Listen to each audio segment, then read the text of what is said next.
Oh man, I'm so excited, guys. Are you excited? I am so excited to see Maria Menounos on her second day guest hosting for Kelly Clarkson, who's going to be leaving this show because ratings are down with her and her husband together. And she's like, you know what? I need a break. I got enough money. Mark, it's time for you to be the breadwinner. I'll leave. You need the bump. This is still exciting for you. I've been like living in this fantasy puppet world for 35 years almost. Like I could take a break. That's what I think she's doing. I think she's going to quit the show and she's going to focus on her podcast and she's going to go full time really doing her podcast and maybe even get her own television show and start doing like a podcast but doing a visual podcast where she's going to just not just interview people but do like footage too, or maybe just instead of podcast sitting down and talking to each other, it's going to be of a walking thing, like a 60 minutes interview but like an hour and a half long, and probably more into production, and she can't do both. And plus, I bet they're going to be grandparents soon. You know, one of those kids is getting pregnant. They don't know any better. Anyways, it's time for season 1, episode 70. I hope you enjoy. And remember, Jesus loves you. No, no, no. We don't want that. Eyewitness News at 6. And Jesus loves me too, I think. I'm just playing. With Kelly and Mark. Today, author and entrepreneur Bethenny Frankel. Plus, if your back is hurting, maybe we can help. Check out live Eggs and Vein Suite. Also, the Foodie Booty, Tony Chapman delivers a tasty dish from Puerto Rico. And our good friend Maria Menounos returns for another day of co-hosting. All that online. And now, here are Marcus Suelos and Maria Menounos.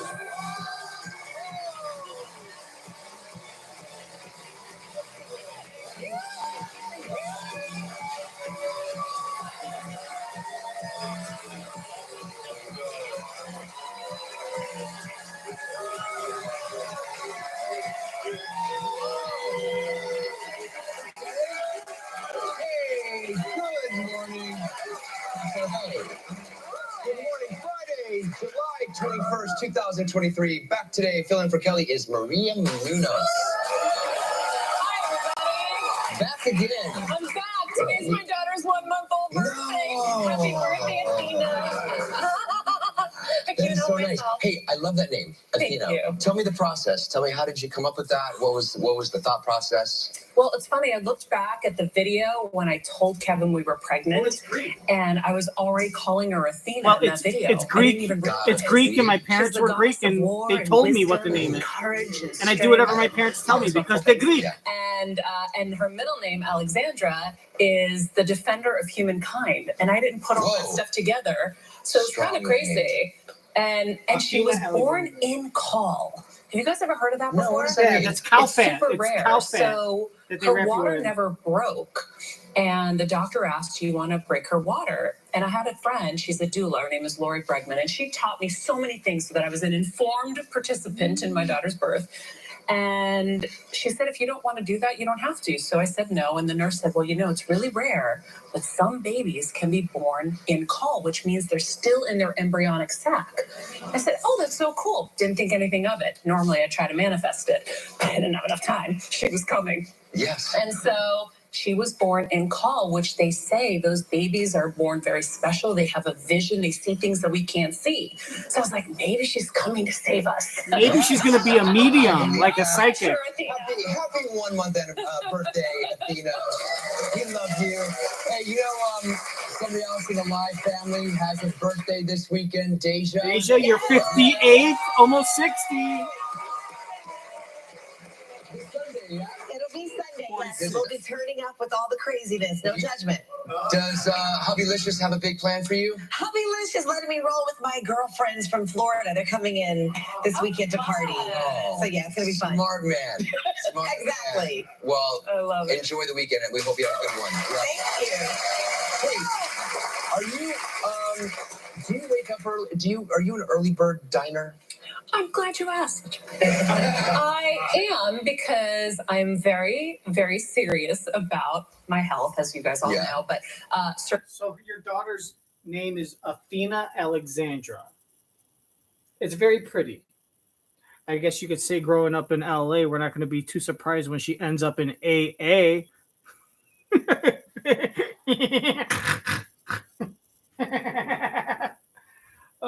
I thought of that. I just thought of that. Put in the comments, is that good?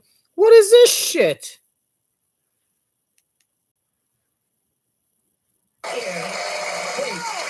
are you do you wake up early? Are you an early bird diner? Oh my god. 5 minutes AA. Crap. I'm glad you asked. I am because I'm very, very serious about my health, as you guys all know. But circadian rhythm is really, really important. So I'm up to see the sun rise. Okay, which is around most 5. of the time, once in a blue moon. Right. So it's like 5:45 in LA. And then I like to see the sun set. But you have to eat before the sun sets. And this is when your hormones are really happy, everybody. If your circadian rhythm is on fleek, then your hormones are happy. Eat before the sun sets. Yeah, Did so you just I'm say- an early dinner person. If you are good. Did you just say on fleek? Are you showing your age? I mean, geez. You think you're being hip? That shows really how old and miserable you are, because you think you're being hip talking like the youngsters, but the people that say on fleek are like 35, 37. You think like 20-year-olds are saying on fleek? On fleek. You mean on point. Just say on point. You're almost 50 years old. Say on point. Don't say on fleek. But I do agree. I don't sometimes I wake up early at 5:45. I don't like to though. But if I do, I'm okay. I don't go to bed early. I like at 9 or 10. I will go to bed at midnight or 1 a.m. Sometimes I fall asleep around 11, which is fine. But I am an early dinner guy. Sometimes I don't even eat dinner. Sometimes I just eat I eat a humongous late lunch. So if I ate breakfast like at say 8 o'clock or something, 8 or 9 o'clock in the morning, sometimes I will eat lunch at like 2 o'clock, but I'll eat a humongous like portion of lunch, like a dinner sized portion of lunch, whichever that means. I mean, a dinner portion, what does that mean? I guess we're all trained to think that dinners have to be bigger than lunches. Your portions should really be controlled about based around what your schedule's like and what works for you. But I might eat like a big bowl of pasta at like 2 o'clock. And then when dinner time comes and it's like 6 o'clock, I'm not hungry. And I don't even eat dinner. You know what I mean? And it gets to the point where it's like 9 o'clock. And even if I'm a little hungry, like I could eat, I don't, because I'm not starving. And so it turns out that either I skip dinner and I eat a big lunch, or I end up skipping lunch and I have a very early dinner, whatever you want to call it. But sometimes I have 2 meals. And sometimes if I eat breakfast like at 7, even if I wake up at like 5:30 in the morning, I'm just because I wake up at 5:30, I'm never the type of guy that wants to eat. Or if I wake up at 5:30, that I eat breakfast at like 7:30 because I'm starving. I could wake up at 5:30 and still have breakfast like at 9 or 10. It's really, unless I have like my last meal that yesterday was at 2 o'clock, then you probably eat around 7 or 8. But then at 8 o'clock, but then I might skip lunch and I just might eat dinner like at 5 o'clock. And that's it. I don't mind eating dinner at like 8 o'clock or 9 o'clock if it's going out to dinner and that's the only time I could get a reservation or we're going out with friends. But if I'm just at home, I try to make sure my last official meal is like before 6:30 at the latest. Before 6 o'clock, 6:30 at the latest. And then if I get hungry, there's the thing. It's not like I stop eating. If I still kind of am hungry like at 8:30 or 9 o'clock, I'll eat some cookies or chips or tortilla chips I like, and I like little chocolate chip cookies or in a glass of milk. Or sometimes I'll just chug a big glass of chocolate milk, or I'll make a smoothie, or you know what I mean, or I'll have a bowl of cereal with chocolate milk. Or I'll make a quesadilla. I'll put some tortillas in a griddle or on the pan, in a pan, and heat it up, and I'll throw some shredded cheese, and I'll just make a quick quesadilla. So I got no problem snacking. But for the most part, if I'm hungry late at night, I could go to sleep fine and just eat a bigger breakfast. But if I'm in the mood for ice cream or something, I do it. I don't deprive myself. I'm not a psycho, but I don't have like steak and a baked potato at 8:30 at night and have all those calories. That's the one thing I make sure of. And I don't drink coffee in the morning. So I have my little things, but I also drink beer and smoke weed and, have sex with animals. Except for squirrels. Before the sun sets. Squirrels are When your gross. hormones are really happy, everybody. If your circadian rhythm is on fleek, then your hormones are happy. Eat before the sun sets. Yeah, so I'm an early dinner person. If you 9 to 10 minutes. My circadian rhythm and my eating and sleeping schedule. 9 minutes. circadian rhythm is on fleek, then your hormones are happy. Eat before the sun sets. Yes, so I'm an early dinner person. If you are going to go to dinner with me, it's like 5 o'clock. Right. Yeah. Well, it's on trend. Dinner parties at 5 p.m. Consumers of all ages are sliding activities back. They're saying because you can enjoy a long dinner. Like if you want to have dinner at 8 o'clock, and then you have if it's like 8 o'clock dinner, we're going to just get a burger or something, and we're going to eat in a half an hour. Okay, but like going out to a restaurant at 8 o'clock, and then we're going to have like a 2-hour dinner where we're going to like talk and get like an appetizer and some salad. And then we're going to have some wine, and then we're going to have the entree that takes a half an hour to cook, and the risotto and the beef Wellington, and then we're going to have dessert. And then you get home at like 11. Like when I get home from dinner, I like pajama time. I like TV time. I like to eat, go home. If I don't have any other plans, I like to go home, and I want to watch TV for a few hours. I don't want to eat dinner and then go home and go straight to bed. That's really weird for me. I don't feel comfortable doing. There's something weird about that, is going out to dinner and then coming home and going straight to bed. Like just eat a big meal, drive home, change clothes, and you're in bed in a half an hour. No, I want to like watch TV. And then I don't want to stay up till like 2 watching TV. So I want to eat dinner at 5. Maybe it's an hour long dinner. You get back home at 6:30. The night's still young. You could have a couple glasses of wine, and you could still watch a binge watch a season of a show, maybe go to bed by 11 o'clock, 12 o'clock, wake up at 6 or something, 6.5 hours of sleep, 6:30. Or maybe you go to bed at like 10 and you wake up at 6 or 7 in the morning. You could still you still have the whole night ahead of you to do stuff. You know what I mean? It's okay to still have some ice cream at like 9:30. You know what I mean? You don't want to eat dinner and then at you're watching TV and then at midnight you're having ice cream. And I don't know. Early dinner. In fact, I'm the type of guy that really, if we're going to a restaurant, if they open, let's go when they open. If a restaurant opens at say 4 o'clock, let's go and have dinner at 4 o'clock and just make it a late lunch. And we could sit there, we could have a nice 2-hour dinner, take our time. It's probably not as busy. The cooks are more attentive to your food. It's, you know what I mean? And then you get home at 6 o'clock, 6:30. And you get home at 6 o'clock, 6:30. You could have a big long dinner, or you could have a shorter dinner and be home before 6, and then you got the whole night. And you still have time if you want to do something to change clothes and go back out at 7 or 8 if you want to go to a bar and watch the game. You could go to the bar and have a couple beers and watch your favorite team play or something, or like a Sunday night football game. And you're just more options. Once you decide to have dinner at 8 o'clock at night, you're pretty much guaranteeing it takes up 7 hours of your day, because you can't do anything at 6 o'clock. You can't do anything at 7 o'clock because you have to get ready for dinner at 8. You have to shower for dinner at 8. You got to change clothes. You can't do something at 5:30. Hey, it's 5 o'clock. You want to come and go and do something? No, because what if traffic is bad and then I'm late getting home, and then I'm going to have to go to dinner without showering or changing, or I'm going to be late to dinner. So pretty much dinner at 8 o'clock means between 5 o'clock and bedtime, you can't do anything. You can't do anything at 5:30 besides maybe go run down the street and go pick up butter or sugar from the store. You can't do anything. Say, I'm going to go out at 5, but then I'll be back by 7:30 so I could change real quick and go to dinner. You're pretty much committed. And then once you get home, it's already so late, you can't do anything. Get the dinner out. So you like to eat food and then on a full stomach watch the sunset. Early dinner person, if you are going to go to dinner with me, it's 5 o'clock. Right. Yeah. Well, it's on trend. Dinner parties at 5 p.m. Consumers of all ages are sliding activities back. They're seeing late restaurants breakfast, are early seeing dinner. a lot more reservations for that 2 to 5 window, 5 o'clock window. And I don't know if it was the pandemic. I guess people were at home. They got to eat earlier. They weren't commuting from work. And I think it's starting to become a fad. Which is good. I think it's good. If you think about it, you could eat dinner at 5, be done by 6:30, and still have time to go to a bar and have a couple drinks and watch a game. Or even just hang out, even if you want to play pool, darts, or just get drunk. Right? If you have dinner at 8, by the time you're done with dinner, you're not going to go to a bar at 10 o'clock or 10:30, unless you're unless you're trying to get laid or you're trying to go to a club.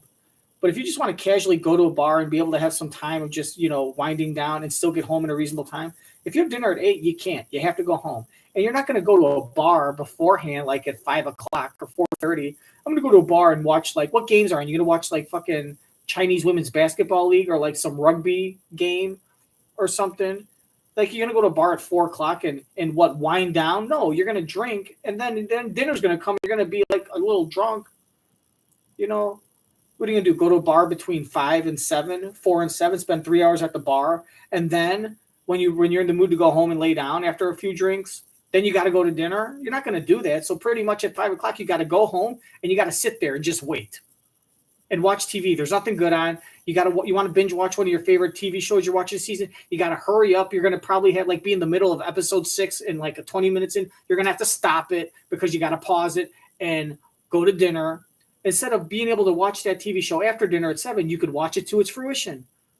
You know, you're on such a constricted time schedule if you have dinner at like 7:30, 8 or 8:30, that everything has to be rushed. You can't just take your time and do some. There's no smooth flow to everything. Everything has to be rushed because I got to get this done before dinner. Or you cancel and say, I can't do this because of dinner. It just messes up your whole life. Eat dinner, guys. Remember, late dinner, early breakfast, early dinner, late breakfast. You know what I mean? Put in the comment section and smash that subscribe button because I want you to get notifications so you could join our community.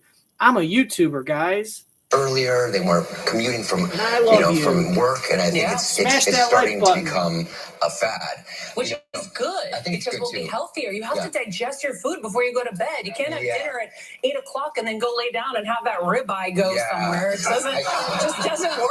Yeah, you get the meat sweats. Yeah. Yeah, strange dreams. You know what's funny is before I started doing the show, I would always ask Kelly like, "Hey, so and so's in town. Let's have dinner." She's like, "Okay, what time?" I'm like, "I don't know, 8:30, 9 o'clock." And she looks at me and she's like, "What? Okay." And we would go do it. She would do it? Of course. She's amazing. She's amazing. She would do it. But now I understand. Yeah. So now what time do you want to go to dinner? I want to have dinner. Well, we usually have dinner 6:30. Okay. Before the sun sets. Not on purpose. That's the time we eat. But if we have people over, around 8:30, I'm looking at them like, time to go. It's a school night. It's a school night. I get tired. Yeah.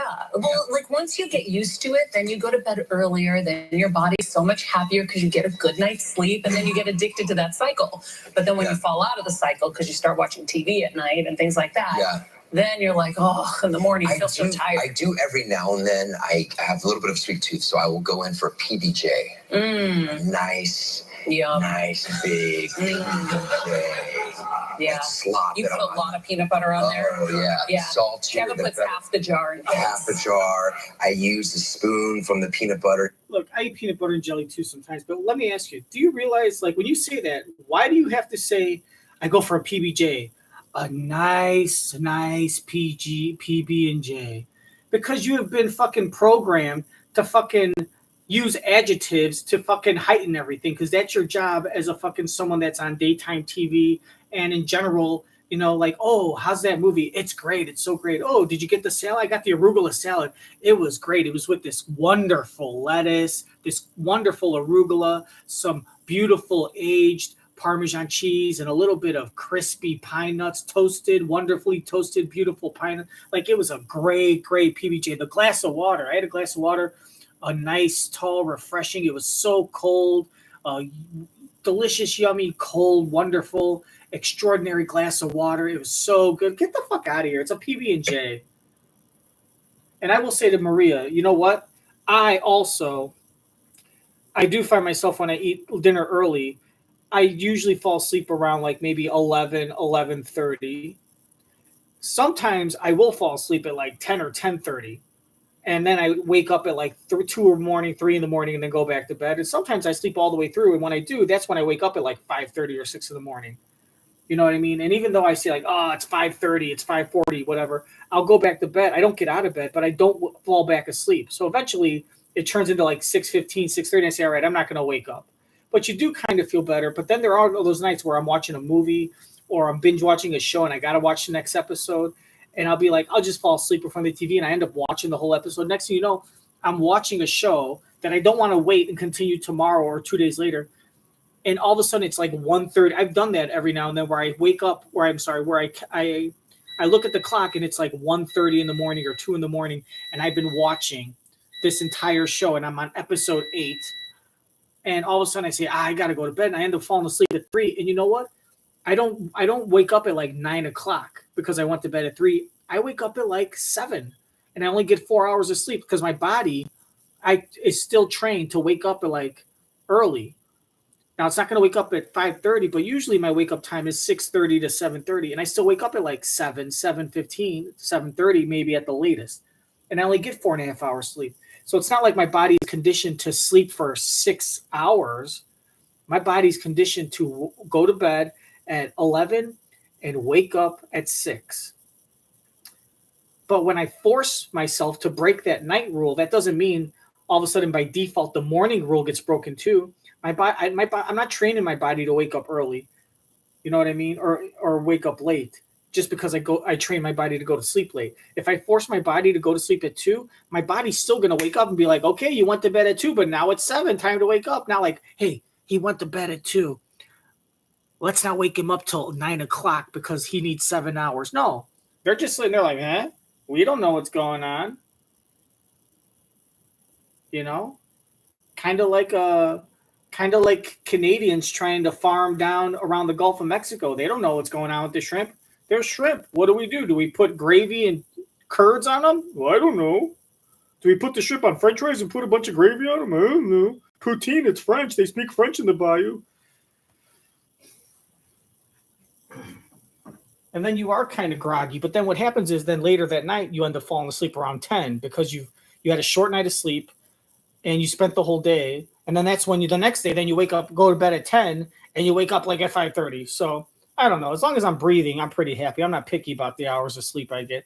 I'm pretty sure I'm not going to die because I didn't sleep enough. I'm probably going to die, having a fucking toilet fall on my head from a fucking plane crash or something. So I'm getting all the fats, all the carbs, and all the lack of sleep in me because it ain't going to do a damn thing when you have a tragic accidental death at the age of 62.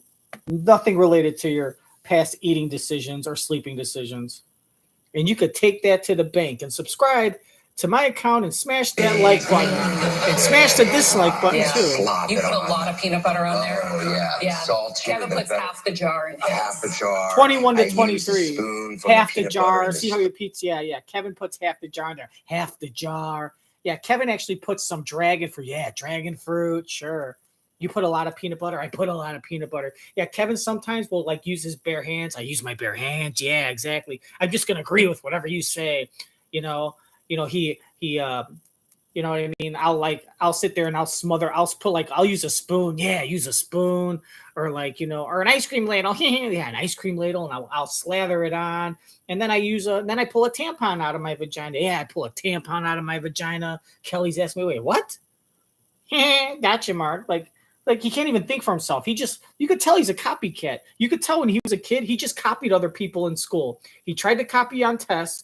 I'm sure when it was homework, he would always try to befriend someone and say, hey, let's study together, and somehow try to manipulate the other student into doing the work and getting the answers. And then he would just write down whatever they said. Like, oh, well, here's the question. What is this and this and this? And then the guy's like, oh, well, let's go to the chapter. And he's like, yeah. And he's opening the book and he's kind of reading. And then he looks at his friend and Mark goes, or the not friend, but co-student who he's pretending to be his friend and say, so what do you think? And then the guy will sit there and talk and he'll nod his head and be like, yeah, that's exactly what I was thinking. Because this and this, and then he'll just kind of repeat what you say, but he'll twist it and say it a little different. And then the other student will come up with the answer, and Mark will be like, and start writing down, like he's tricking the other kid into giving him the answer in school. And then he'll say exactly, and he'll write that down and be like, that sounds good. I was kind of leaning towards that. Yeah. And that's why now he doesn't know. She says something, he just goes, yeah, exactly. That's what I was thinking. It's muscle memory. It's the exact. He's just repeating his pattern of doing what he's ever done since he was a kid. Is when he doesn't know anything, which is a lot. He just listens to what people say and he says, yeah, me too. Exactly. I was thinking the same thing. We're on the same page. I agree with you. Yeah, I knew that already. Would do it. Of course, she's amazing. She's amazing. She would do it. But now I understand. Yeah. So now what time do you want to go to dinner? I want to have dinner. Well, we usually have dinner 6:30. Okay. Before the sun sets. Not on purpose. That's the time we eat. But if we have people over, around 8:30, I'm looking at them like, Time to go. It's a school night. It's a school Yeah, night. I get tired. I get tired. Yeah. Well, like once you get used to it, then you go to bed earlier, then your body's so much happier because you get a good night's sleep, and then you get addicted to that cycle. But then when you fall out of the cycle because you start watching TV at night and things like that, then you're like, oh, in the morning you feel so tired. I do every now and then. I have a little bit of a sweet tooth, so I will go in for PBJ. Nice, nice big PBJ. Yeah. Slop. You put a lot of peanut butter on there. Oh, look at you, acting skills. Look at your improv skills. Nice. I use the spoon from the peanut butter in the spoon and that beautiful. And the is it beautiful mom jelly? That strawberry, the one with the checkers around the side. Smuckers. Old school. I use the same spoon. The beautiful jelly. Oh, you're so dangerous, Mark, and you're funny. At that hour. Oh man. I lift the spoon. I go in for it. Oh man. I double dip, and I go in, and I go in for another piece of peanut butter in my mouth, back into the thing. And you know what? I don't care because you paid for it. Because the only people in our house now is my wife and I, and you know, we've tasted each other's growing juices. Yes. Right? Yes. It's legal. But I do find that if I do that, it feels really good in the moment, and then I don't sleep well at all. Yeah. I am tossing and turning. Because your body's trying to digest. It's And like, what are you doing, buddy? I don't feel great in the morning either. I feel off. Yeah. Yeah. Yeah, you got to eat early. Another hot thing. Tell me. So I'm glad that restaurants are starting to see that trend. That makes me happy. Another hot thing, a hot invite. Divorce parties. Have you guys heard about this? No. Yeah, I'm seeing some yeses. So divorce parties are a new hot invite. It sort of ended up as a really fun funeral, they say. Give Mark some ideas for the next few months. So newly uncouples or people being uncoupled are throwing themselves blow-up ashes to mark their liberation from an unhappy marriage. Almost like reverse bachelorette parties. Yeah, I get it. No, I understand. You know what would be interesting is if you went to that party and your friend and you said, I always hated him. Yeah. He was such a jerk. Liar. I knew it. I think it'd be kind of like that fest, right? Yeah. Or it'd be, you do you, honey. You do you. Have you ever had a friend that tells you about what's going on in the relationship and you're like, oh my God, that's horrible. And then you think it's over and then they get back together again. Yeah, you can't. And then you're like looking at this person and you're like, oh my gosh. This is good. This is bad. Yeah. This is bad. Yeah. So what's the lesson in that? Don't tell you. Keep your mouth. Keep your mouth. You shut. hate my boyfriend. You're looking at your friend saying you hate my boyfriend, and then they can't lie to you. Say he's so great. You're like, you're full of shit. You told me 2 months ago you hated him. That's because I thought you loved him. Canine mommy. Me too. I'm a canine daddy. Yep. Do you walk your dog? I do. Do you pick up the poop in the poopy bag? Absolutely. Okay. Proudly. This is an idea that I've had for a long time. Because if you walk in New York City, you will see dog poop on the street, on the sidewalk. I have cameras outside my house. I had a lady poop her dog right in front of my She pooped out a dog? and look in the camera and go and walk off. It's a crime. It's a crime. I think It's inconsiderate. It's beyond. It's like when somebody's driving down the road and they throw out their bottle of something or their napkin out the window. I'm like, who are you? Wait, no, people still do that. There was an old lady in a car next to me. And they People throw it stuff out. out at me, and I haven't seen that in years. And I was shocked. I was in a cab. This guy threw stuff out, and I saw this guy grab the stuff off the street and throw it back into the car. Yeah. That's a good move. I kept driving up to the lady to look at her and be like, are you for real? The level of, I'm not sure if you litter and if you don't pick up after your dog, there's something seriously wrong. So what's your solution? This French town, this was my solution a long time ago. And if I were mayor of New York, which you never know, This is true. this would be first on my list of things to do. Your platform. My platform. This would be one of my platforms. Dog owners in this French town have to get their pets registered and DNA tested. So when you leave said poop on the street, they will trace it back to your house. I like that. I like it. I've had moments where my dog has pooped in my yard. I've taken him for a walk and then he poops again and out of that. And I'm like, oh my goodness. And so then I look for people's old newspapers. They come in the plastic bag and I hijack those to pick it up. Or then I just really pray that they don't hate me. I run home and I come back. But if I saw a camera, I would be like, I'm so sorry. Oh, no, that's why you take more than one bag. You take like 6 bags and stick them in your pocket. Don't just take one, take 4 bags. Come on, Maria. You know who doesn't only takes one bag? Fucking idiots only take one bag. Oh, yeah? Little fucking immature girls take one bag. Tight. That should be very strictly enforced, I think, here. I think it should be more. I think it should be maybe $150, and you have to go out and pick up dog poop for like a weekend. Oh, that's a good one. Yeah. Eye for an eye. So something else good from the French. I love it. It started there, and we should bring it over here. I want to ask you, do you use voicemail? Do I leave voicemails on people's? Well, both. Like, do you have voicemail active on your cell? I do, but I also but I have. You actually listen to them? Rarely. I rarely do. Because I did that. I attached this app to my phone called RoboKiller. RoboKiller. Best thing ever. Do you guys know about RoboKiller? Do you know about it? Yeah. So if you get a lot of solicitors calling you, scams, it knows in the algorithm of its bank, it knows where these calls are coming from, and it will not allow it to get to your voicemail. And you can also record something to kind of annoy these callers. Yeah. So mine's like, hello? I can't hear you. Stop it. Come again? Hello? Hello? And sometimes, usually the robocalls, so it doesn't really work for them. It's a robot. But if it's a live person, like, yeah, hey, I want to sell it. I'm trying to sell you. Do you know your insurance on your car is running out? Do you have a warranty? And I'm doing that, and it really annoys them. Come again.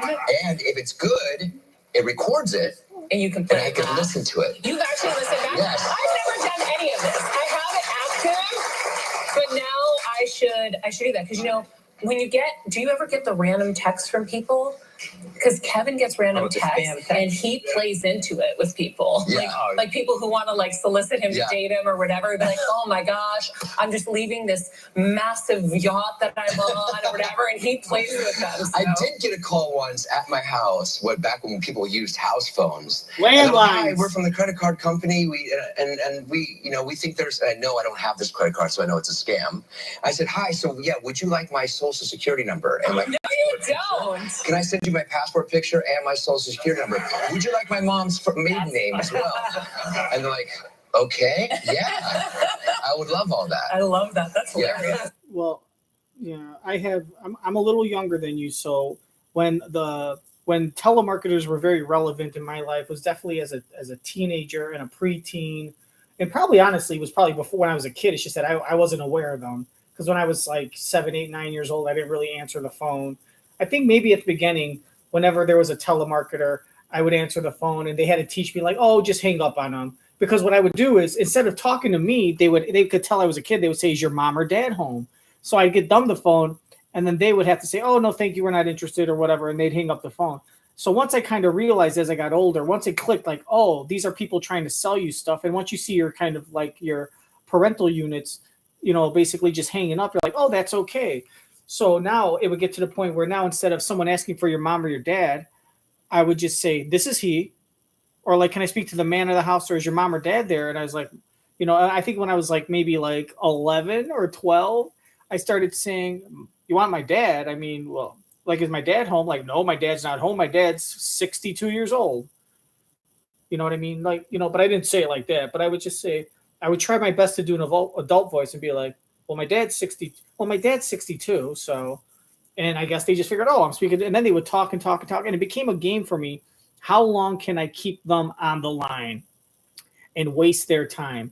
And it was fun for me. And once I was in high school, once I was 16, 17, 18, 19, I was so good. I had someone on the phone for one guy. I don't know if it was magazines or it was a cell phone or some kind of, I want to say it was magazines or a subscription that gets you a deal on catalog. I forget, something like that. And man, I had him on the phone for an hour and a half to 2 hours. I didn't time it, but man, I came home from, I was actually, no, I was graduated from high school. This is when I was like 19 and I was 18. I was 18 and it was like, I think he called it like 2 p.m. and I had him going and I kept on like, I was really good. Like, that sounds great. It was like, can you tell me more about this magazine? Uh-huh. Oh, that's so great. I love fishing. My dad used to go fit. My grandfather used to take me fishing, go over to this and this. And I kind of like, you start to know, like, they're trained to like, they're not going to want to tell you, shut up about your dad, your grandfather, or they think, let's play into this. They want to get the sale. They think they're going to get the sale. They'll put up listening to my 10-minute story about going fishing to different places as a kid if it thinks it's going to get me to subscribe. And I'm like, yeah, and the great thing is that if you get you don't have to get that magazine, is that if you pair it up with 5 other subscriptions, you get a 10% discount on the total subscription price. And I was like, get out of here. I was like, who doesn't love saving some money? Well, what are some other options? Do you have anything like that, focused? Do you have anything to do with, do you have any magazines that are focused on like airplanes and like army tanks? Well, there's nothing about tanks. There is this magazine. And I started asking questions. What about food? I'm really into like food. And because I do like cooking, is there anything like a baking magazine? Like, is there a magazine called Baker Square? Like anything like, I really love Martha Stewart, or I'd say stuff like that. And just keep on, and play into them. Make sure you don't make it, you don't want them to say, oh, this guy's busting my chop, busting my balls, whatever. And I would just, and I really like, and I say, well, that sounds great. I think I'm interested in that. Now I want to talk to my wife real quick and we'll call you back. Is there a phone number? All right. So what if, and I'd start asking, what if I get like 20 magazines? Can we get 20% off? Do you have a supervisor? Tell me about that magazine. What month? Is it a year? If I get a second year, is it a cheaper price if I renew? It was well over an hour, about an hour, 20 minutes. It felt like, and we were going and going. And I think eventually someone came home and I think that I would have gotten in trouble. Like, so now that like one of the parental units was home, I kind of like had like, okay, I think I got to wrap this up. And I said, well, that's great. And he's like, well, I'm going to talk to my wife about it. And I do have your number. And this sounds great. Thank you so much. I think I think I'm interested. And I was asking them if they got, and I was asking, do you have Playboy? Like, does it matter? Like, can I get Playboy and stuff? Now, can you send it to my work address? Because I don't want my wife to find out. And it was like legendary. I remember it to this day. And I would always do it. And I would always try to talk any kind of telemarketer. I would always try to keep on. Sometimes after like 8 or 9 minutes, I kind of convinced myself, you won, Alan. You could keep this person on for an hour, but I just didn't want to do it. I didn't want to do it for an hour. So after like 7 or 8 minutes, after like 8 minutes, I'd be like, yeah, okay, this sounds really great. And, it's like, I appreciate everything. And I'm taking notes. I mean, hold on, let me get a pen. And I would go say, can I just get a pen and paper real quick? Oh, absolutely. Thank you so much. What's your name? Oh, Margie. Nice to meet you, Margie. Let me get a pen and paper and write this down. This sounds like I want to write this down. And I'd put the phone down because back then it was a landline. I would just set it down and she thinks I'm going to get a pen and I would go watch TV for like 15 minutes. I'd go watch TV for 5 minutes, 6 minutes, 7 minutes. And then I'd come back. I'm like, Margie, you there? I'm sorry, I haven't found a pen. Is a pencil okay? Okay, give me 1 second. I got to go to the desk and get a pencil because we don't carry them in the kitchen. I'm on the kitchen phone, by the way. You know how that is. And I'd wait for another 3 minutes, 4 minutes, come back with a pencil. And after 20 minutes, it starts to get boring for me because it's like, look, I already know I've dominated you. I could keep you on for 2 hours. Now it's not fun for me anymore. And I say, well, great. I'm definitely going to, I'm definitely interested. Why don't you call back Saturday around midnight? Well, the office is closed. Well, then Monday. Try Monday, and I'd give them a time where I know that no one's home, and then I'd be done with it. And then it gets boring, and then then I got cell phones, and then cell phones, I never got telemarketers anymore. And now if I get it spam, it's okay. I get a voicemail, I delete it, I block the number. It's not going to matter. It's just part of life. I don't let it control my anger, as my therapist says, which I don't see a therapist. I just made that up.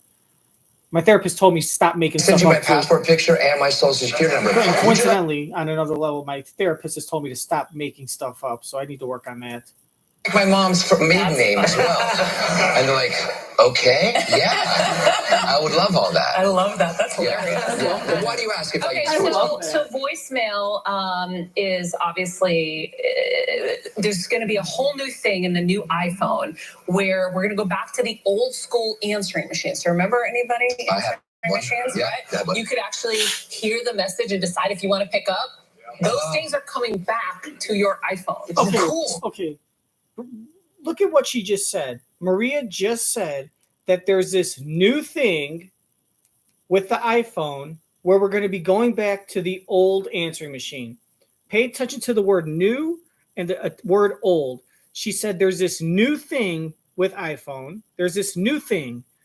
We're going to be going back to the old answering machine. If we're going back to the old answering machine, if we're going back to something that previously existed, how can it be new? Why can't you say that iPhone is changing something, they're adding something, but to say, hey, there's this brand new thing, it's the old answering machine. That doesn't make sense. That's contradictory. It's almost like an actually the brand new old answering machine. That's like, it's like, I guess I understand your it's like saying it's a new used car. How can it be new if it's used, right? It's because it's new to me. It's new to iPhone. I get it. But the way you say that, oh, there's this brand new thing. It's the old answering machine. We're going back to the old answering machine, and that's new. I would love all that. I love that. That's hilarious. Yeah. Well, why do you ask if I use voicemail? So voicemail is obviously there's going to be a whole new thing in the new iPhone where we're going to go back to the old school answering machines. So remember anybody? I have one. Machines, Yeah, right? You could actually hear the message and decide if you want to pick up. Those things are coming back to your iPhone. Oh, cool. So the text will come up and it'll say whatever someone's saying on the voice message for you. Okay. And you can it's transcribing on your phone. Yeah. Because I gave up voicemail in 2008. I said, you can reach me via text, via email, via all these areas. I can't check this anymore. But this would be cool because it'll be coming through my text. Mark's leaving me a text. And then I can say, oh, I want to stop. I want to speak. Oh. I like it. Yeah. I like it. Yeah. Wait, so does that mean that? So wait, I'm confused. So are you saying that if I'm texting you, that while I'm texting you, you might be able to stop me in the middle of my text and press a button that'll allow you to talk to me in person? Or are you saying that if I call and you don't answer and I get your voicemail, that if I'm leaving a voice message, while I'm leaving a voice message, the words that I'm saying on your voicemail are going to come up via your text, and then you have an option to stop while I'm in the middle of leaving my voicemail and pick up? Because there's a difference if you're just able to talk to me while I'm texting you, or if the texting is just transcribing my voice, because you kind of described that really bad. You made it sound like you were going to get a text of what I was saying on the voicemail. Then at the end, you made it sound like if Mark is texting me, that I could talk to him in the middle of his text. So is he using his fingers or his tongue? And that's what Kelly says every Monday night at 11:15. Oh, yeah. That is what her children are asking mommy every Sunday morning at 6:08. Booyah.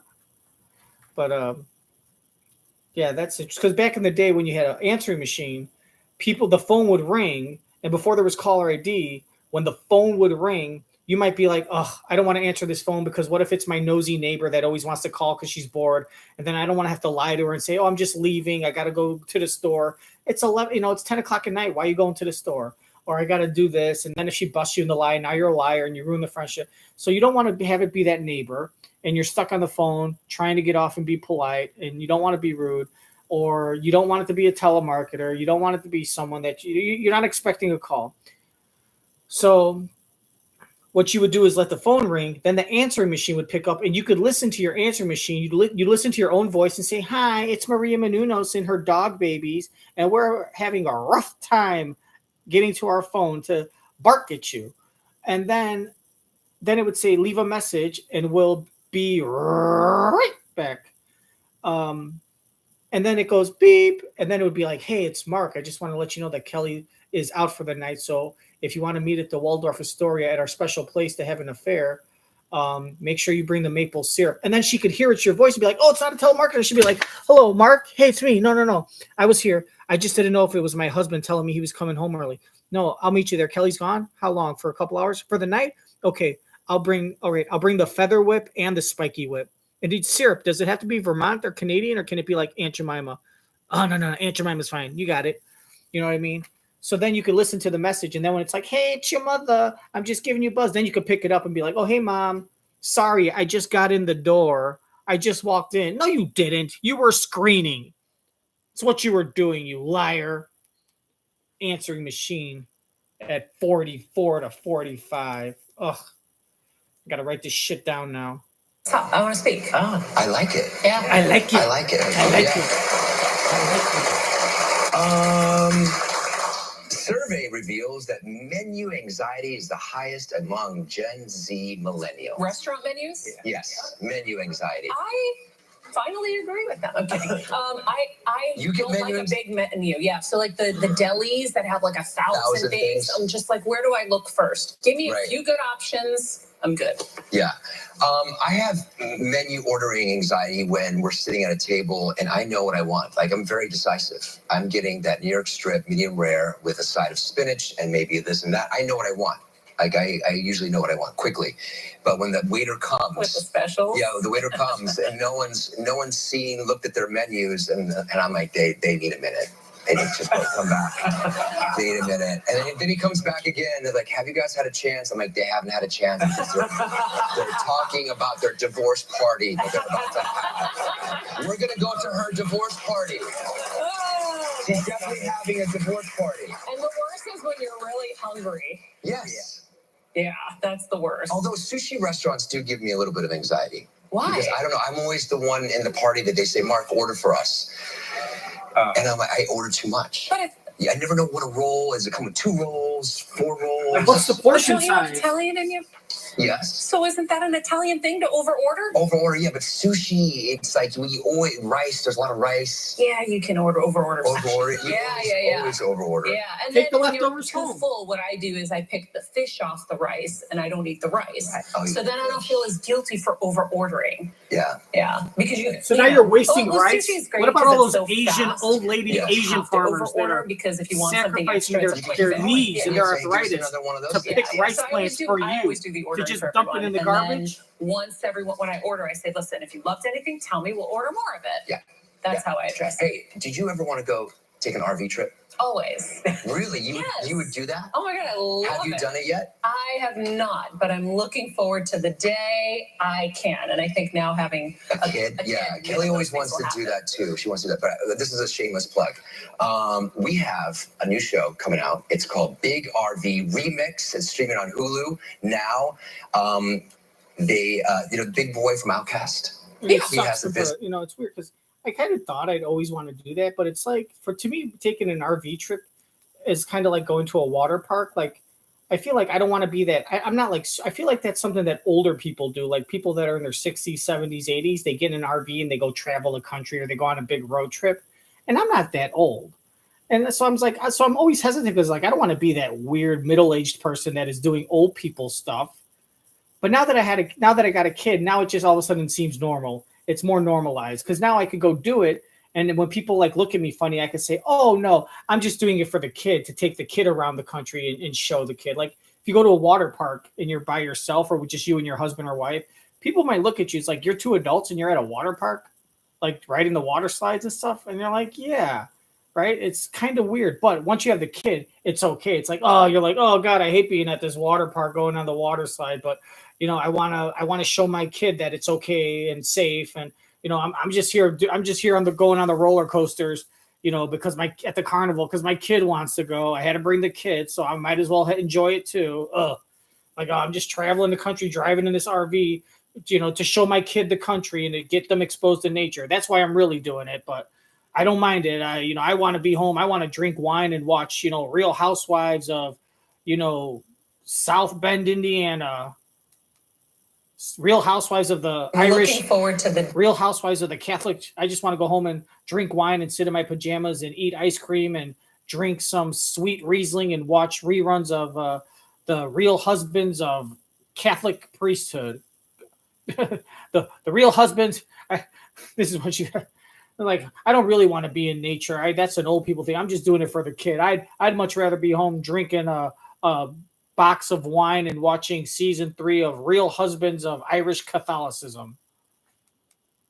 Day I can, and I think now having a kid, Kelly always wants to do happen. that too. She wants to do that, but this is a shameless plug. We have a new show coming out. It's called Big RV Remix. It's streaming on Hulu now. The big boy from Outkast.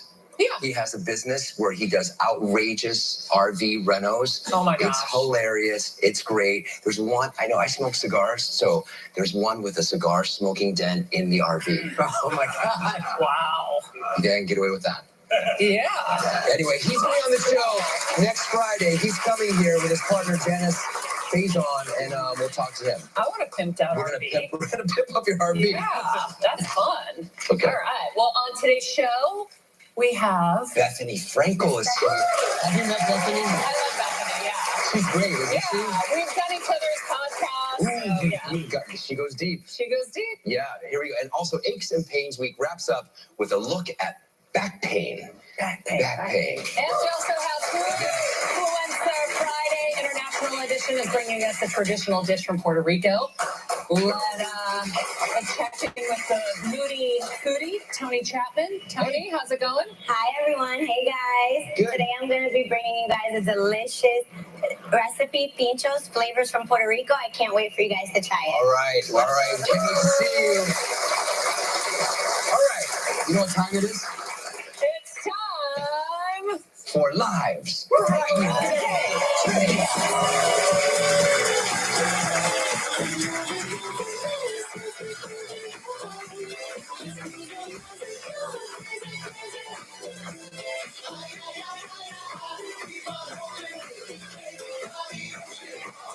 That was our trivia dancer, Bethenny Brown from New York. She's in context. All right. Let's say hello to Beverly.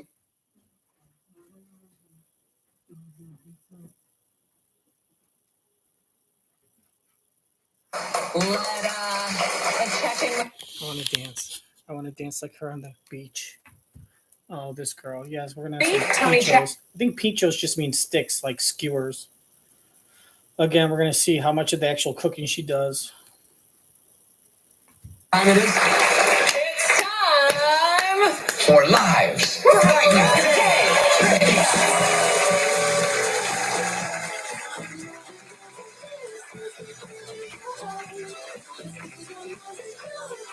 It's the African anteater ritual.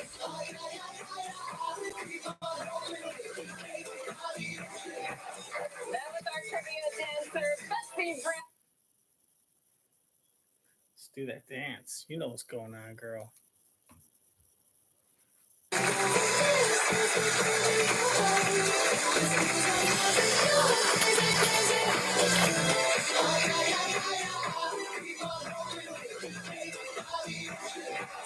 That was our trivia dancer, All right. Come on, dance with me, guys. Let me know. Make sure to like that. Look, if we get a workout.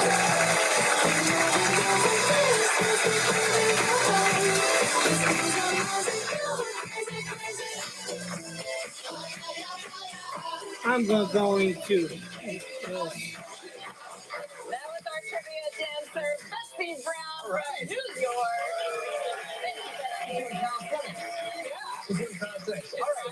Let's say hello to Beverly Wagner from Riverton, Utah, who watches the show on KSTU. Hello, Beverly. How are you? What are you doing there in that photo? Hi, Mark and Maria. Well, a friend of mine, Dorothy, took me to Hawaii. We went to Maui, so she was trying to set me up with this handsome man that's on there. I'm like, that's not the traditional Maui picture we would think. Yeah, right? All right, you know how this game is played. You have given us two statements. One is true, one's false. We have 60 seconds to decide which is the truth, but if you stump us, you'll win this. Very rare, Mark. All right, Beverly, here we go. Here are your two statements. I have heli-skied at the age of 40, okay? Or my kids took me snowboarding for the first time at 50. Yes. Mark and I won yesterday. Yes. So Just saying. where did you go heli skiing? What mountain? What area? It was up in Snowbird. It's called Powder Bird. Okay. So we went up there.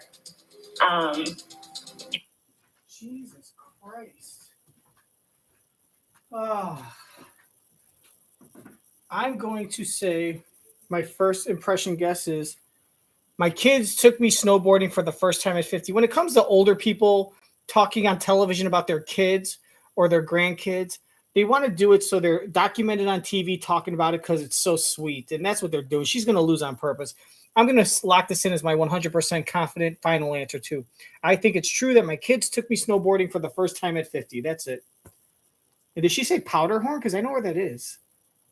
That's like up in the snowy part of the northern coast of the country. Where did you go heli skiing? What mountain? What area? It was up in Snowbird. It's called Powder Bird. Okay. So we went up there. It was pretty fun. It was quite. It was. I thought it was going to be like jumping out of a plane, but it wasn't. Okay. Had you ever flown in a helicopter before? Never. And Were I you was scared. I was terrified. I thought, gosh, I don't know. People were telling me that you had to jump out of the helicopter. No. Yeah. And did you how many trips up and down did you make? Just one. It was all I could do. It was quite the experience. Okay. Seems true. Yep. And your kids took you snowboarding for this. So you're a skier, yeah? Yeah. Yeah. And you tried snowboarding. How was that? Well, let me tell you, I took a bottle of Crown and I told my daughter, I said, for every time I fall, I'm going to have me a shot of Crown. And I don't think that bottle was full on my first run. Okay. So that was my liquid courage. So liquid courage sounds real, but where would she put it if she was skiing? In her Yeah, pants. and a bottle of Crown. A bottle. Right. A flask, a bottle. Yeah. No, Yeah. not a glass bottle. You're skiing. No, it's not a fifth. I'm pretty sure it's an 8-ounce bottle, and even if it's a pint, you could put a pint in one of your pockets. If you're wearing snow pants, they have these pockets on the side of your snow pants. You can stick a pint of whiskey into your snow pants and zip it up. Don't see, they're too quick to be like, that's not true, because you're only thinking of big bottles, because you guys are real alcoholics.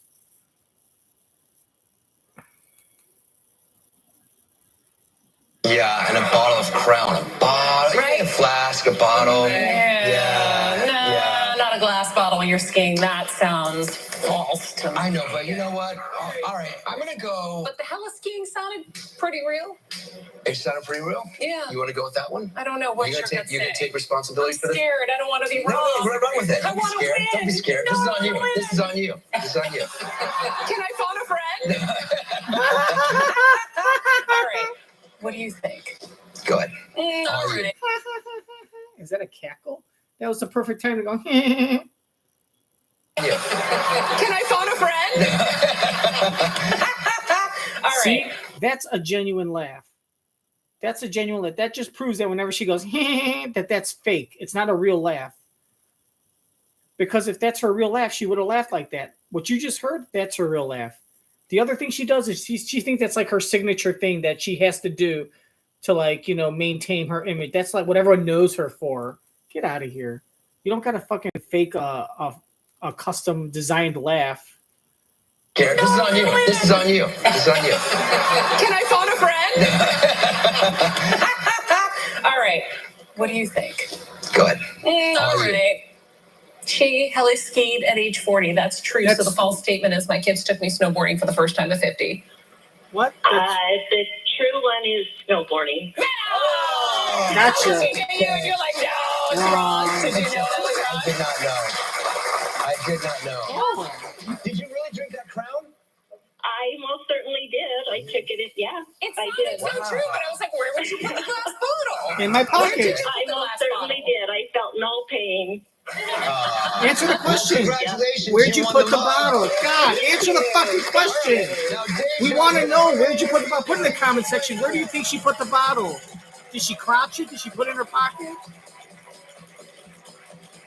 Did she put it in her breast pocket of her winter coat? All right, what did you? I should have listened to Galvin. Galvin was shaking his head. All right, you are playing for a trip for two to the Me Cabo in Cabo, San Lucas. Oh my gosh. Mexico. 7 days, 6 nights includes breakfast daily, $200 daily food and beverage credit, 2 spa treatments, value approximately $6,500. You have 20 seconds and only one guess. Good luck, Beverly.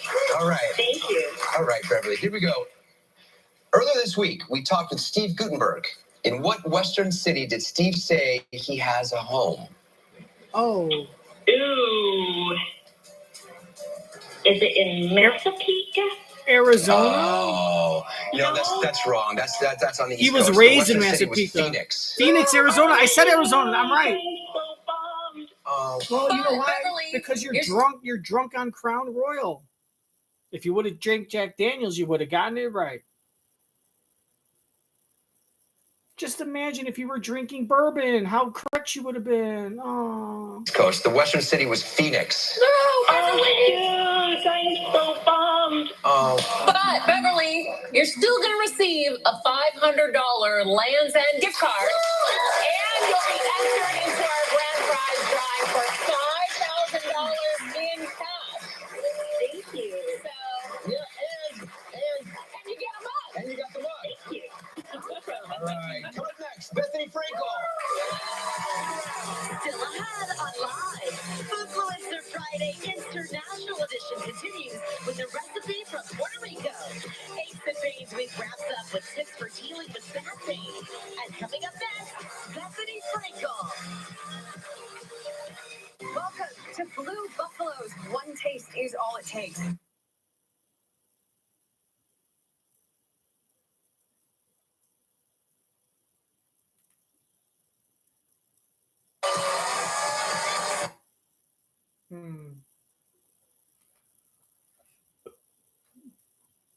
Performance and have lasting power. Grab a 24-pack of AA and AAA batteries for just $13.99 each after 11% rebate. Save big money at Menards. New York Times best-selling author and podcast host. Is there anything she can't do? Please welcome back Bethenny Frankel.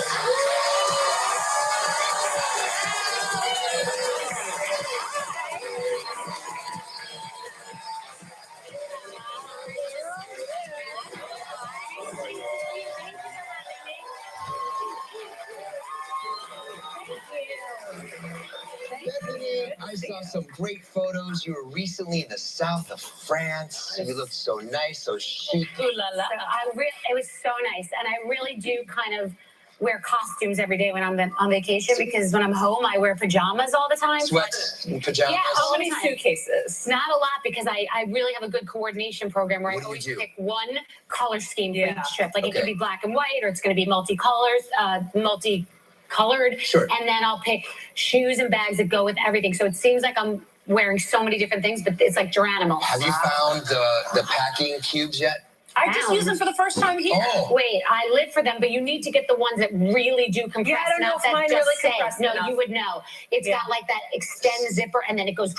Yeah. And they're really good. But yeah, So we were backstage. I was saying, I can't believe your daughter Bryn is 13 already. I know. And you took her to her first Taylor Swift concert, we hear? I took her to Taylor Swift, and it was a really great experience. We really planned it properly. I don't love massive crowds, and I didn't know how that was going to be. I had the best time. I think she worked so hard. I Yes. couldn't believe how hard she worked and that she's still doing that. I could not do it, and I can do a lot.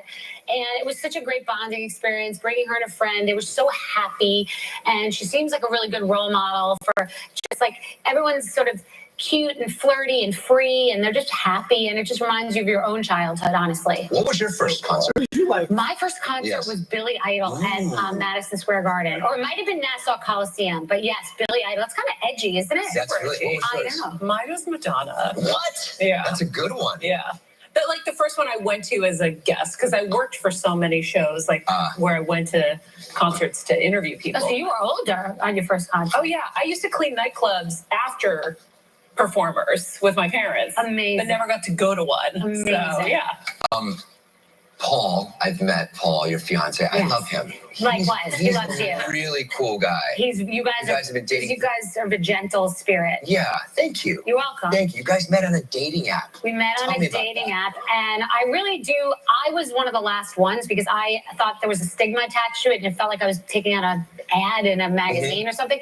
But I dipped my toe in and felt self-conscious and weird also because people might know who I am, so I felt like it wasn't an even playing field. But once I got into it, it was really like shopping online, like being like, I want that. I put many things in my cart, added it to the cart, removed from the cart, and then like stuck with one thing, and then pay now. Yes, and some people were not as advertised. Oh my God! I would say more than some, no? Yeah, more than some were not as advertised, and then you got in there, you're like, this is not what I bought online. Right. Yeah. So yeah. Return. What?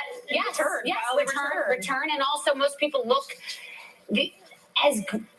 No, people don't even look as good as their worst picture that they show you. That's how it really goes. With AI, it's changing minute by minute. And it doesn't make any sense. Let me show you a picture of Angelina Jolie, and I show up, and I look nothing like. How is that going to work? Like, it's like sending a broken toy to a child on Christmas. It doesn't work. I don't Hey, we need to take a break. Okay, great. All right, when we come back. Looks like returning with the former housewife and friend, Jill Zarin.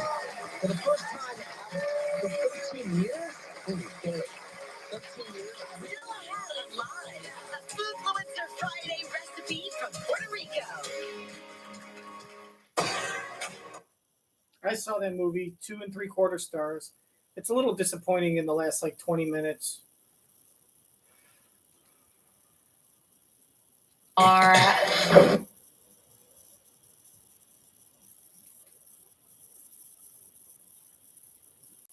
847-930-5830. USA Vein Clinics.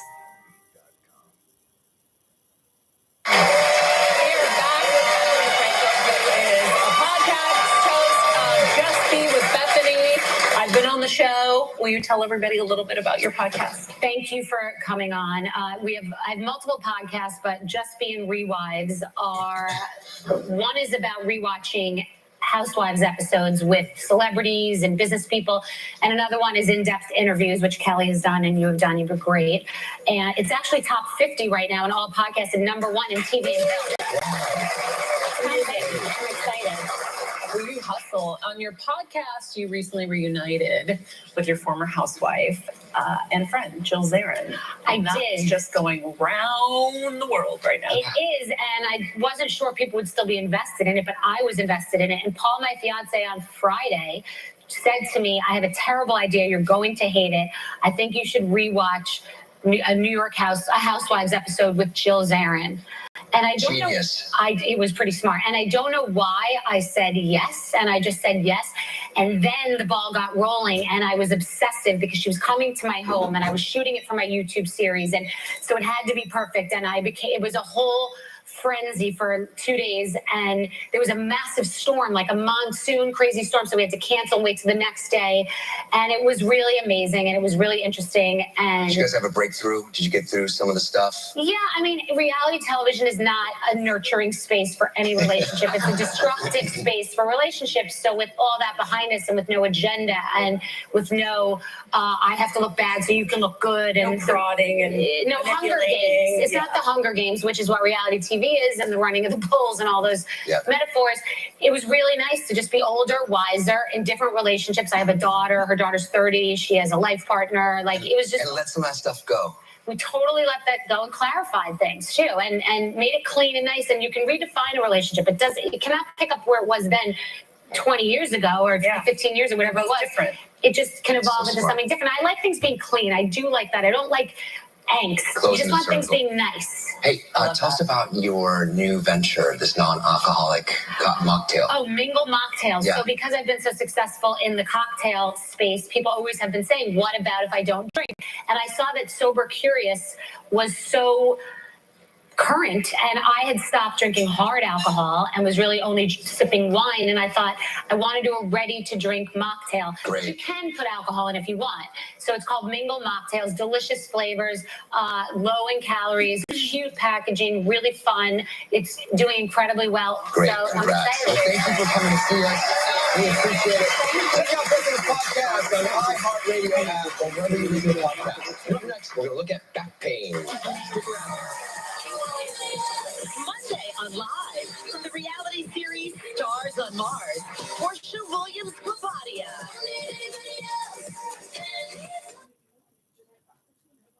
It's so great to be back in Northern Ireland. So what is the plan? Gorgeous views, stroll on the beach, old stuff. Check.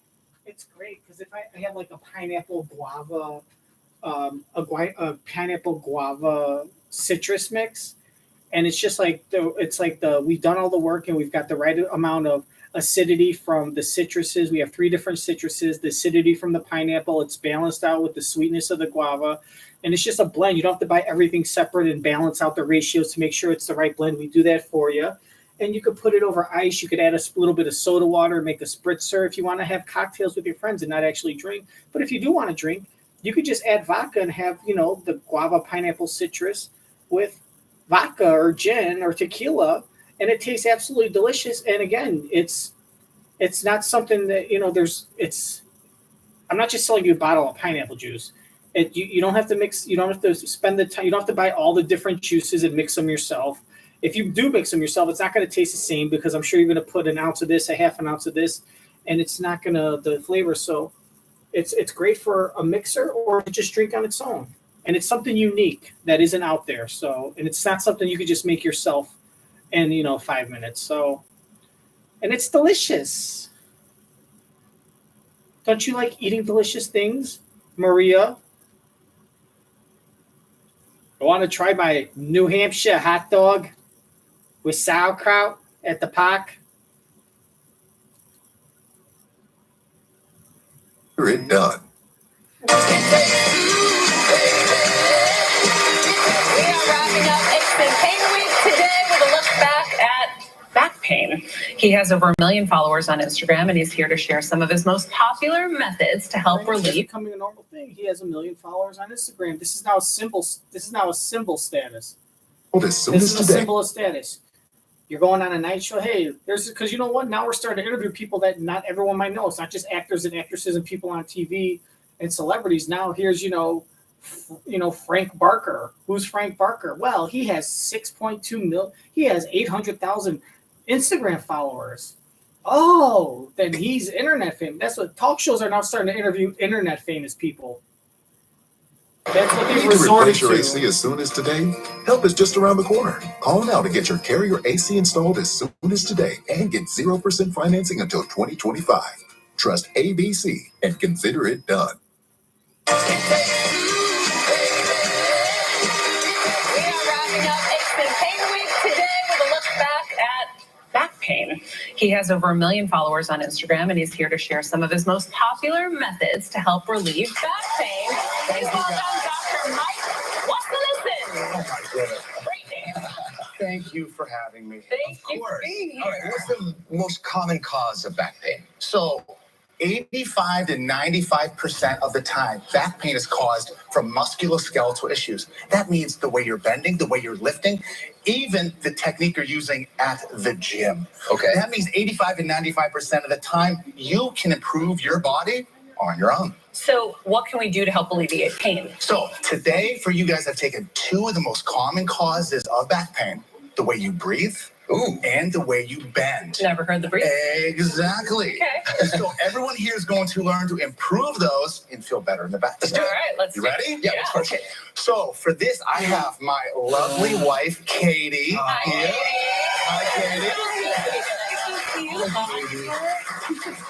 Katie. What are we looking at here?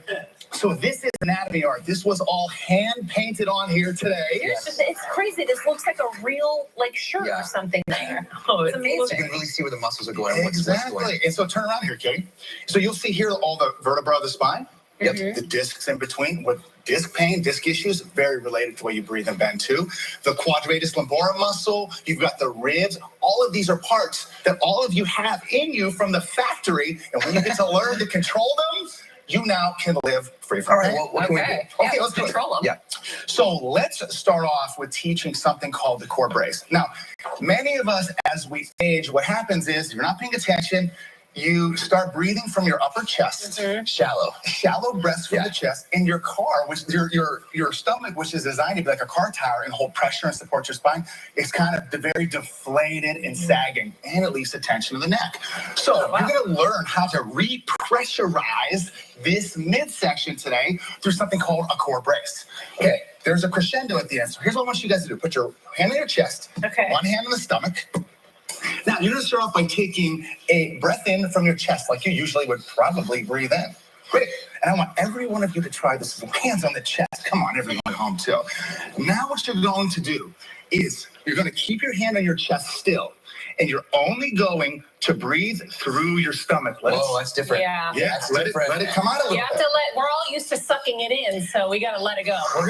We're gonna let it go to re-suck it in at the end, but that's different. That is really different. Yeah.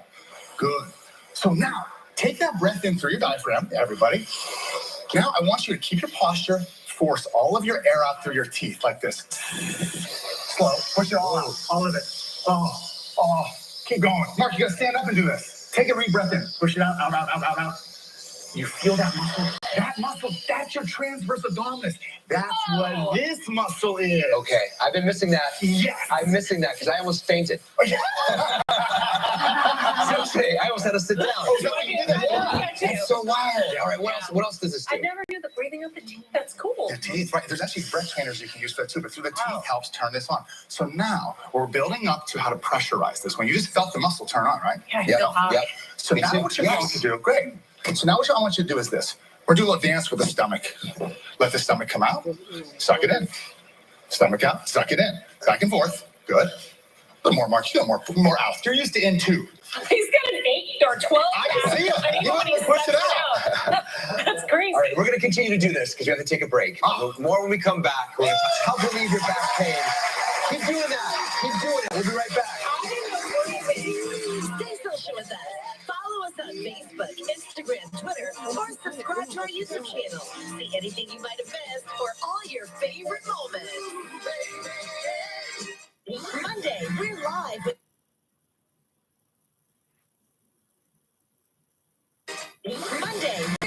with Portia Williams-Guavadia. Plus, we kick off live Dog Days of Summer Week. Our dogs never know which one is my favorite. Whereas with you, We're bringing out the big dogs and the little ones, too. I'm Lynette. This is my husband, Arthur. Yeah, you wouldn't believe we're in our 70s. No, I would have thought you were in your 90s. You look old as fuck, yo.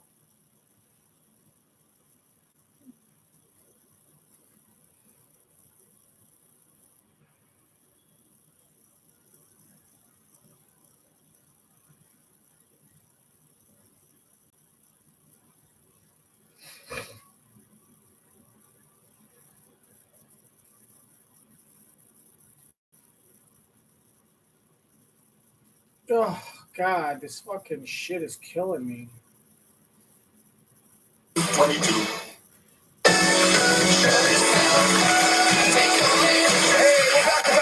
We're talking about back pain. All right, what are some other exercises and stretches we can do? Okay, so that was a little teaser on the breath. There's a lot more to that, but hopefully you guys got a feeling for the muscle that gets activated. Yes. It was super tight. Great. And then another common cause of back pain is many of us, what we're doing is instead of bending from our hip joint, we're rounding like a crustacean, Like this. or we're doing this Instagram booty picture coming back. All right. Neither, you kind of want to find the sweet spot in the middle. And for that, there's an exercise. Okay. You're going to need a broom for this one. Oh, perfect. Okay. This one is called head, back, tailbone for daytime air. What are we doing here? Okay. So what you're going to do here is you want to put the back of your hand on the sacrum, and you want to be able to, you want to bend all the way down without this coming off the bottom. Oh my gosh. Well, yeah. Really Let's hard. see it. Go with a wider stance if you can. Now, I want you to make sure you keep that on the lower portion. Okay, so I got to bend without Yes. moving. Yes, there you go. Very good. Really hard in a tight denim skirt. All right, what does this do? It teaches you how to bend over, yeah? So many people like tight hamstrings, tight low back. That's because you're overworking the back and not lengthening the hamstrings. This is going to help you lengthen your hamstrings when you bend, and it keeps your back in alignment. And alignment protects the discs of the back, it protects the nerves, and it protects the joints of the back. So this is called a hip hinge. Okay, what's next? So what's next is going to be a shoulder blade exercise. Okay. Many times what we find is our shoulders, because we're texting, we're on our phone, we're doing all this stuff. Yeah, we're all like this. We're here. So you're bending and you kind of roll downward like a roly-poly. Yeah. Okay, so now I want you guys, Mark, you're good at this one too. I want you guys to put both of your hands out super wide, right? Even wider. And now you're going to turn your pinkies all the way up to the sky, way up there. Pull your ribs down very slightly in the front. Oh, yeah, because my ribs went up. Now you should feel, your ribs went up. Force your air out. Take a breath in. Now force all the air out. Now scoop that back. That is a braced core right there. So How many of these you gonna do? you do them forever until you die. Every day? Every day. Like, we are just scratching the surface. We are just scratching the surface. And thank you so much. Come back. Will you come back? For this and more, make sure to check out our Instagram. Make sure to check out my Instagram. Move you. Next, a recipe from Puerto Rico. Mike, thank you, man. Oh my God. Andrew Reynolds. Oh, I probably would have waited for the cameras to stop rolling before you tried to sneak in a little feel ski. Sneak in a little huggeroo, cop a little feel ski of the back for your spank bank. Stadium Tour brings you Party Gras 2023 with special appearances by former Journey singer Steve Augeri, Martin McGrath of Sugar Ray, plus special guests Night Ranger and Jefferson Starship. Saturday, July 29th at Credit Union 1 Amphitheater. Tickets on sale now at livenation.com. Party Gras, part of the Allegiant Always concert series. It's the 20th. Party Gras. So basically, you took all the lead singers of the bands, so now you don't have to pay them as much. You don't, like Sugar Ray, you got to pay 50 grand. But if it's just Mark McGrath, you could pay him 30 grand and then pay the rest of the backup band members. It's just someone to play the drums, like a basically cover band style. You could pay them, like Sugar Ray would cost 100 grand, right? And Mark McGrath would probably get like 30 of that. Right? Or 20. He'd get 20 grand, 25 grand out of the 100. But if you just get Mark McGrath, you could pay him 80 grand. You could pay him 60 grand. And then all the drummers and stuff that you fill in to just play the instruments, you could pay them like 10 grand. You could double his from 25 to 50. There you go. Mark McGrath would get 50 instead of 25, and everyone else just gets like 10, and you save money. It's Poison, but without the band. But as long as it's Brett singing, you know, the guitar sounds the same no matter who plays it, unless you're getting crazy like with playing the blues and stuff. But so you got all the lead singers from the band, and then you got Jefferson Starship, whose lead singer is dead. So you got Jefferson Starship that doesn't. So you got a Jefferson Starship that doesn't sound the same, and then you got all these other lead singers from bands ditching their band for money. And I bet it goes in Bret Michaels' pocket, all that money they save by instead of hiring Sugar Ray, you just hire Mark McGrath. That's like an extra 20 grand in what's in Bret Michaels' pocket. All right. I will not be going to that. Put in the comment section, will you? Go to Bret Michaels' Party Gras. Back again. Nibbler, you can talk. You always forget I can talk. Nibbler, you can talk.